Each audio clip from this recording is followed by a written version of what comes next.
Oke guys, jumpa lagi di channel bisnis online ala Sirtiman. Kali ini kita akan merakit PC ya. Kita cek bagian PSU-nya yang lubang-lubangnya sama switch-nya on off. Kadang ada yang switch-nya, ada yang nggak ada. Cuma juga lubangnya ada yang menghadap miring atau ke bawah atau ke atas. Lanjut kita buka penutup prosesornya ya. Nah, di sini yang harus diperhatikan ini adalah bagian lekukan ya. Prosesornya di kiri sama kanan ini. Di sini kita samain aja ke bagian yang ada di tempat prosesornya ya. Harus sama, nggak usah buru-buru, yang penting dicek yang teliti aja. Kita kunci. Nanti penutupnya kalau ada keluar dia ya, kalau ada penutupnya ya. Lanjut kita pasang pasta. Pastanya itu bisa pakai jari kelingking atau jari yang terkecil lah ya. Sama atau bahan seperti kayak sendok plastik seperti itulah gitu. Jangan sendok yang logam ya, nanti ngerusak permukaan dari prosesor gitu. Kita oles-oles tipis-tipis aja guys. Di sini untuk teknik pengolesan ya bebas suka-suka aja deh, sukanya yang mana. Kalau di sini statement contohnya yang penting penuh dan rata aja dulu gitu.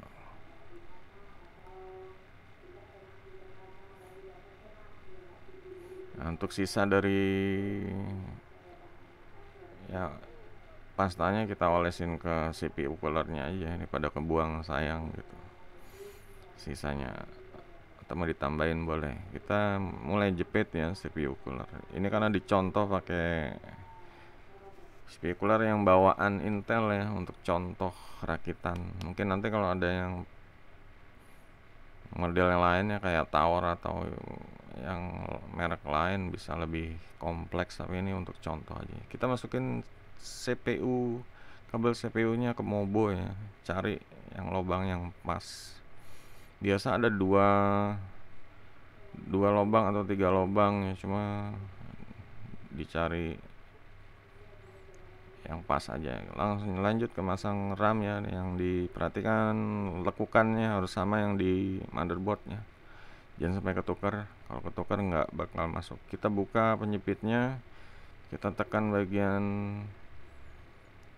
yang dekat penyepitnya, lanjut ke slot yang ketiga ya guys. Kalau misalnya 4 slot itu slotnya jangan yang kedua tapi ketiga gitu. Kalau RAM udah selesai, kita langsung pasang kabel dari PSU 24 pin ya ke motherboard. Ini kita cari slotnya yang banyak ya, lubangnya banyak. Nah itu berarti dia nggak, pokoknya gampang lah ini ketemu. Biasanya dekat-dekat RAM atau dekat-dekat, ya kadang ada yang dekat CPU, cuma kebanyakan dekat-dekat RAM sih. Lanjut ke kabel PSU ke motherboard yang dekat CPU. Ini bisa 4 pin, bisa 8 pin, tergantung model motherboardnya ya. Nah, di sini PSU-nya harus menyesuaikan ya. Biasanya ada PSU yang cuma 4 pin, ada juga yang bisa 8 pin gitu. Lanjut kita pasang kabel VGA ya, dari monitor ke motherboard biar gambarnya tampil gitu. Setelah kabel VGA terpasang, lanjut kabel powernya. Kabel power ya, biar dari stop kontak ke PSU biar nyala.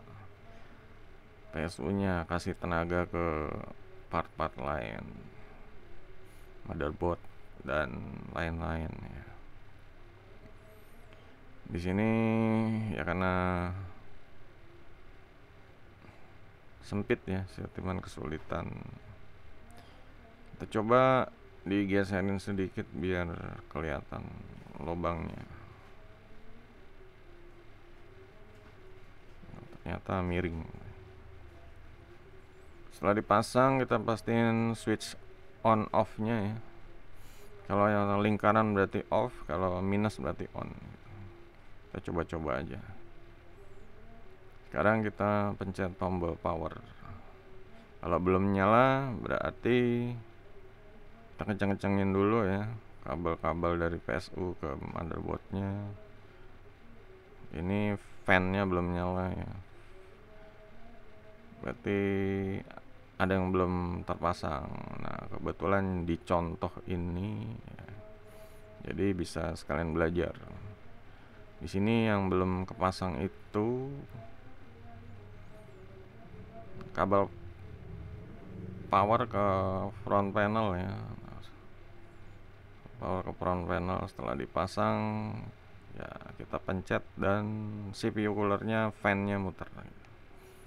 Nah, sampai sini kita lihat di tampilan di monitor ya, masuk BIOS atau enggak. Ternyata masuk, jadi lancar jaya ya. Biasanya kendalanya itu kalau motherboardnya itu nggak bisa display atau offboard ya. Offboard itu nggak tampil, dia harus pakai VGA tambahan. Nah, untuk ini Sirtiman mau ngetes masuk ke BIOS pakai keyboardnya. Di sini ngetesnya pakai wireless keyboard sama mouse. Kita pencet tombol setelah di restart ya, tombol del nya. Kita del aja deh. Bisa del atau F2 ya, tergantung dari motherboard BIOS-nya gitu. Oke, setelah ini ada perintah pencet tombol F1 ya, untuk ke menu BIOS-nya. Ini juga tergantung model mobuanya, bisa F1, bisa F4 ya. Nah, ini udah masuk ke BIOS, tapi